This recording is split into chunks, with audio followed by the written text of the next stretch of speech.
बढ़े चलो यही निदाए वक्त है। ये कायनात, ये ज़मी, ये कहकशा का रास्ता, इसी पे गामज़न रहो, अमन की राह पर चलो। जब जब दहला विश्व हमारा और जब जब बेमकसद खून बहा, चीन, रूस, जापान सभी ने भारत को एक दूत कहा, भारत को एक दूत कहा। My warm greetings to dignitaries. I am Mahira Khan from Chhattisgarh, and I am here to speak on the topic of peace building and reconciliation, ushering in the era of no war. Taking pride in India's history is one of the parch pruns given by the Prime Minister in the age of Amrit Kal. And looking back at history, it is a proof that India has always been a harbinger of peace. No war does not mean that we have no reason to fight war. It only means that we give importance to peace by following values of compassion and forgiveness. It was the value of compassion that even after winning the war in Kalinga, Samrat Ashok decided to never wage a war and spend his entire life to preach the message of peace to countries as far as Greece. It was the value of forgiveness that even after the British sent our soldiers to world wars and our farmers to famines, Mahatma Gandhi still chose ahimsa and satyagraha for independence. Taking inspiration from India, Nelson Mandela also chose to forgive the apartheid regime in South Africa. My dear audience, like this year's theme, India for the World, India not only preaches but also practices Vasudhaiva Kutumbakam. In India's G20 presidency, we advocate for a multilateral world in which no one country dominates another country.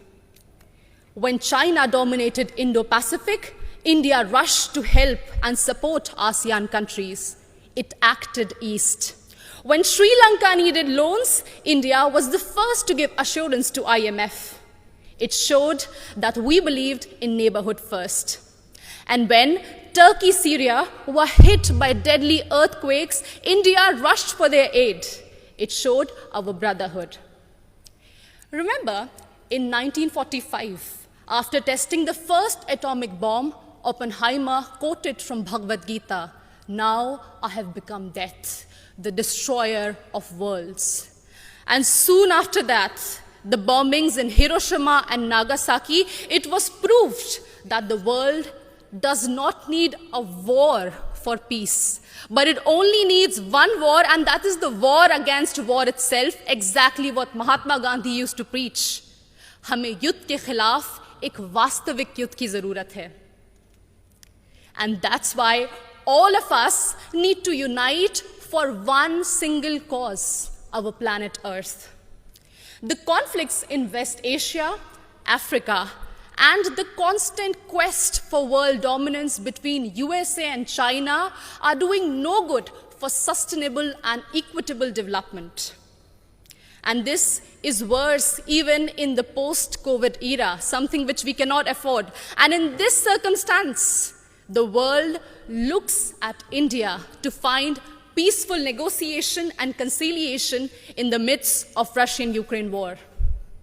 As the voice of Global South, we believe that few rich countries which have caused maximum war and pollution in the last century should pay for their mistakes by helping and not holding back technologies from poor countries.